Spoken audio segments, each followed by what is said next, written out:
Hi friends, நேற்று ஃபுல்லாக social மீடியாவில் நம்ம தலை அஜித் சாரோட ஃபோட்டோ தான் செம்ம வைரலாக போயிட்டு இருந்தது. கேரளாவுக்கு ஃபேமிலியோட போயிட்டு சாமி தரிசனம் பண்ணியிருக்காரு. அண்ட் அதில் முக்கியமாக நோட்டீஸ் பண்ணது நம்ம தலை அஜித் சாரோட நெஞ்சில் இருக்க டேட்டு தான். பகவதி அம்மன் ஃபோட்டோவை நெஞ்சில் டேட்டு குத்திருக்காரு நம்ம தலை அஜித் சார். நேற்று இந்த ஃபோட்டோஸ்லாம் செம்ம வைரலாக போனாலும் சடனாக நம்ம தலை அஜித் சார் ஏன் இந்த டேட்டுவை குத்தணும், இது ரியல் டேட்டுவா இல்லை AK-64 படத்துக்காக ஃபேக்காக டேட்டு குத்திருக்காரா அப்படின்ற கேள்வியும் போயிட்டு இருந்தது. பட் அதுக்கப்புறம் அஃபிஷியலாக உண்மையான நிலவரம் லீக் ஆனிச்சு.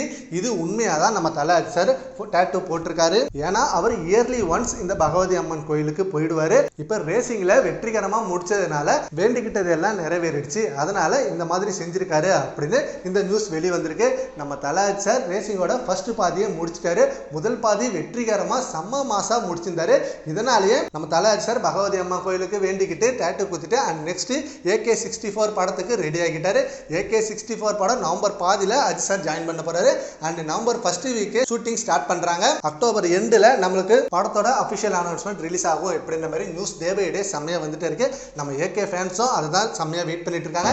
ஏன்னா AK-64 அப்டேட் எங்களுக்கு கிடைக்கணும். குட் பேட் அக்லி படம் ரிலீஸ் ஆகி இவ்வளவு நாள் ஆகிடுச்சு, சீக்கிரமே அப்டேட் கொடுத்தாதான் நாங்கள் செலிப்ரேட் பண்ணுவோம் அப்படின்னு வேற லெவல் வெயிட்டிங்கோட இருக்காங்க. சரி, ஓகே ஃப்ரெண்ட்ஸ், நம்ம தலை அஜித் சாரோட நியூ டேட்டுவை பத்தி உங்க ஒப்பீனியனை நம்ம கமெண்ட் பாக்ஸ்ல கமெண்ட் பண்ணுங்க. Thank you friends.